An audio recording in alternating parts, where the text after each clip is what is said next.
नमस्कार दोस्तों, मैं महिपाल सिंह शेखावत जयपुर से आपका बहुत बहुत स्वागत करता हूं हमारे एक और नए वीडियो के अंदर।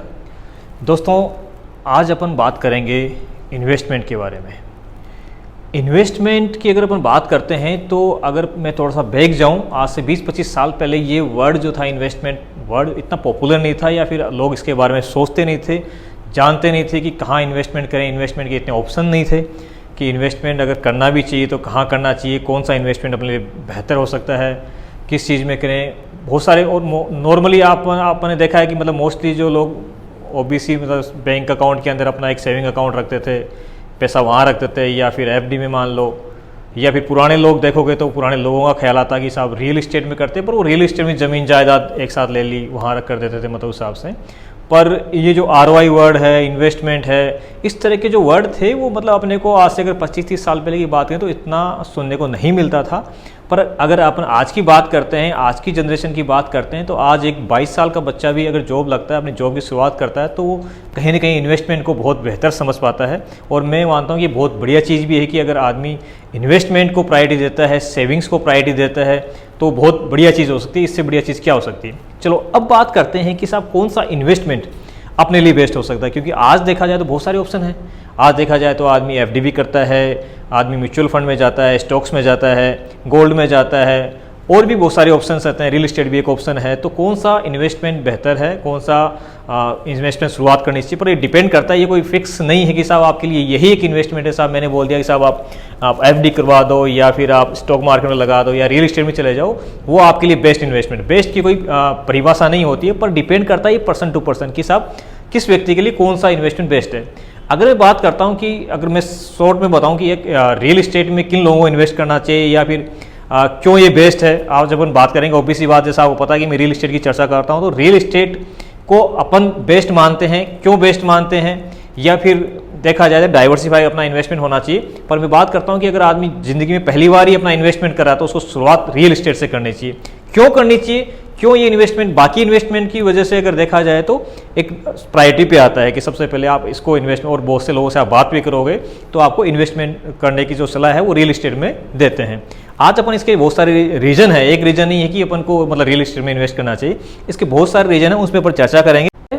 Y investment in real estate, कि रियल इस्टेट में ही क्यों इन्वेस्टमेंट करना चाहिए। Why invest in real estate, इसके दोस्तों बहुत सारे रीजन हैं कि रियल इस्टेट जिसकी वजह से नंबर 1 प्रायोरिटी पे आता है। और एक तरह से देखा जाए तो मेरा जो सबसे फेवरेट है, जिसको मैं सबसे बढ़िया मानता हूँ, उसको नंबर 1 पे लेता हूँ। यहाँ पे देखा जाए तो 20% दे के 100% के मालिक बनो।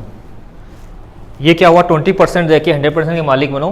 दोस्तों क्या है कि पहले की अगर बात करते हैं तो पहले आपने सुना होगा कि मतलब आदमी पूरी जीवन भर सर्विस करता, नौकरी करता, जब रिटायरमेंट होता तो वो एक कहीं ना कहीं एक प्लॉट की प्लानिंग करता है। रियल इस्टेट में मतलब ओबीसी बात है, इन्वेस्टमेंट तो कुछ होता नहीं था, पर मेन अपना हाउस बनाने के लिए, घर बनाने के लिए वो पूरा रिटायरमेंट के बाद प्लानिंग की जाती है कि साहब अपने को घर लेना है, या फिर प्लॉट लेना है, या फिर जो भी पैसा था वो वहाँ इन्वेस्ट करते। पर अगर अपन आज की बात करते हैं तो आज आप देखो कि ये रियल इस्टेट जो सेक्टर है ये बहुत बड़ा मतलब एक ऑर्गेनिक तरीके से, मतलब एक तरह से सिस्टमेटिक हो चुका है, कॉर्पोरेट बनता जा रहा है। और देखा जाए तो इसमें फाइनेंशियली सपोर्ट भी मिल रहा है, यानी बैंक्स इसके अंदर, फाइनेंशियल इंस्टीट्यूट इसके अंदर इन्वॉल्व हैं, वो सपोर्ट करते हैं। तो यहाँ पे अगर बात की जाए कि आज अगर कोई बंदा प्रॉपर्टी लेता है तो वो बंदा अपना 20% अपने को खुद का पैसा लगाना है, बाकी 80% तक बैंक सपोर्ट मिलता है। अब इसमें मजे वाली बात यह है कि रियल इस्टेट एक ऐसा सेक्टर है जहां पे आपने 20% पैसा लगाया और आपको 100% की ओनरशिप मिल गई। यानी आपने 20% पैसा देके 100% की ओनरशिप हो गई। आज आपने इन्वेस्ट किया किसी प्रॉपर्टी के अंदर, मान के चलिए कि साहब प्रॉपर्टी थी 30 लाख की, उसके अंदर आपने जब इन्वेस्ट किया तो इसके अंदर आपने 20% पैसा दिया और आप मालिक बन गए पूरी प्रॉपर्टी के। अब पता चला कि साहब 2 साल बाद में उस प्रॉपर्टी में इतना ग्रोथ आ गया कि अगर वो प्रॉपर्टी 30 की बजाय 50 लाख की हो गई, तो जब आप सेल करोगे तो जो बेनिफिट है उस बेनिफिट पे आपका 100% राइट्स आपका रहेगा। जो बैंक से आपने 80% पैसा लिया था वापस आप बैंक को रिटर्न कर दो विद इंटरेस्ट। आप इंटरेस्ट के साथ भी रिटर्न करोगे तो भी आपको इतना मार्जिन रह जाएगा कि मतलब आपको ये बहुत बड़ा अच्छा सौदा हो सकता है। अगर अपन और दूसरी इन्वेस्टमेंट्स की बात करते हैं तो उनमें आपको 100% पैसा होगा तो ही आप कर पाओगे। अगर आप एफडी भी कराते हो तो आपके पास अगर 10 लाख की एफडी कराने 10 लाख आपके पास में हाथ में हो गए तो आप एफडी करा पाओगे। अगर आप स्टॉक्स में जाते हो तो भी आपके पास हार्ड कैश चाहिए, प्लस रिस्क वाला फैक्टर तो अपन साइड में कर देते हैं, पर अपन 100% अमाउंट की बात करते हैं कि और कहीं भी अगर आप जाते हो तो 100% अमाउंट होना चाहिए। तो नंबर 1 रीजन, सबसे बेस्ट रीजन जो मुझे लगता है कि आप अपनी प्रोफाइल को यूज़ करो। यानी इसको अगर अपन ऐसे बोलेंगे प्रोफाइल को यूज़ करना, यानी आज अगर आप अच्छी पैकेज पे हो, अच्छी सैलरी आपकी है तो आपको अच्छा बैंक से सपोर्ट मिल जाएगा, अच्छा लोन मिल जाएगा।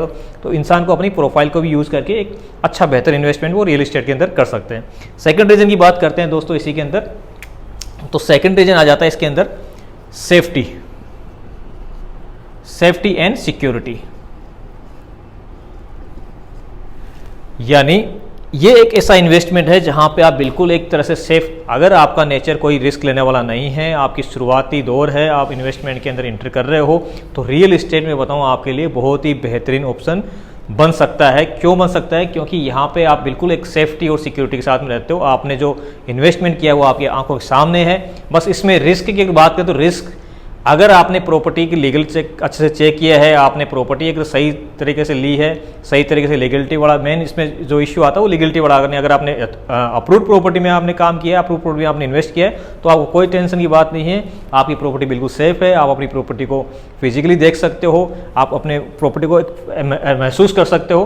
तो ये बिल्कुल सेफ्टी एंड सिक्योरिटी के साथ में है। यानी आपका जो असेट्स है वो कभी माइनस में नहीं जाएगा। यानी इसमें अगर तीसरी चीज़ अगर ऐड करें तो इसमें आ जाती है साहब लो वोलेटिलिटी। यानी साहब ये अपने स्टॉक मार्केट की तरह नहीं है कि साहब आज प्राइस ऊपर गए कल को नीचे आ गए। इसमें एक तरह से देखा जाए तो आपकी प्राइस एक सर्टेन टाइम के साथ में ग्रो ही करेगा। ऐसा नहीं कि साहब आज प्रॉपर्टी के दाम ऊपर चले गए कल को नीचे आएंगे। तो इसमें वोलेटिलिटी वाला इसमें सिस्टम नहीं है। आपने एक बार लेके आप रख दो और लेके रख दो तो ये ग्रोथ करता रहेगा। यानी इसके अंदर आपको रिस्क वाला जो फैक्टर है वो बिल्कुल जीरो हो जाता है। यानी यहाँ अगर अपन बात करते हैं तो सब प्रॉपर्टी में एक तरह से अपन देखा जाए कि अपन ने प्रॉपर्टी बिल्कुल सही तरीके से एक रियल एस्टेट प्रोफेशनल्स की मदद लेके अच्छे से जांच पड़ताल करके अपने प्रॉपर्टी ली है तो उसके अंदर मान के चलो कि आपका जो रिस्क है ना वो बिल्कुल जीरो रिस्क हो जाता है। इसी के अंदर बात करें सब लो वोलेटिलिटी है तो इसके अंदर आपको पता भी नहीं चलेगा कि कब आपकी जो प्रॉपर्टी है आपके लिए एक तरह से साइलेंट इनकम पार्टनर की तरह काम करेगी। साइलेंट इनकम पार्टनर भी इसके अंदर अपन एक ऑप्शन ले सकते हैं कि ये आपके लिए एक साइलेंट इनकम पार्टनर की तरह ही काम करेगी। यानी आपको पता भी नहीं चलेगा कि कब आपकी प्रॉपर्टी, आपका प्लॉट आपके लिए काम करना स्टार्ट कर दिया। यानी अगर आप कई बार मैं आपको एग्जांपल बताऊं कि मैंने पिछले 2 साल में मैंने कई इन्वेस्टरों को इन्वेस्ट करवाया है और उनकी प्रॉपर्टी ऑलमोस्ट डबल तक का ऑपरेशन दिया है। यानी अगर किसी को 20 लाख का इन्वेस्टमेंट कराया तो 40 लाख की उनकी वैल्यू हो चुकी है। आप ये मान के चलिए अगर 20 लाख का प्रॉफिट उन्होंने 2 साल में कमाया है तो 10 लाख रुपये सालाना हो गया। मतलब उनकी जितनी सैलरी है ना उसके बराबर प्लॉट ने इनकम करके दी है। बहुत बड़ी बात है दोस्तों। अगर आपकी जो सैलरी है, आपकी जो मंथली इनकम है उसके बराबर एवरेज निकालोगे आप 2 साल 3 साल का तो आपकी प्लॉट ने आपको उतनी इनकम कमा के दी है। तो ये बहुत बड़ा मतलब एक बेनिफिट है। इस तरह से देखा इस तरह बहुत सारी इसके अंदर ऑप्शन है कि मतलब क्यों रियल एस्टेट में इन्वेस्ट करें। अभी अपन ने 4 टॉपिक के ऊपर चर्चा की है, अपन आगे भी इसी तरीके से और चर्चा करेंगे। अब बने रहिए मेरे चैनल के ऊपर। नेक्स्ट वीडियो में अपन इससे आगे और क्या क्या रीजन है जिसकी वजह से अपन को एक रियल एस्टेट का चुनाव करना चाहिए इन्वेस्टमेंट के लिए, अगले वीडियो में मिलते हैं दोस्तों। तब तक के लिए आपका बहुत बहुत धन्यवाद।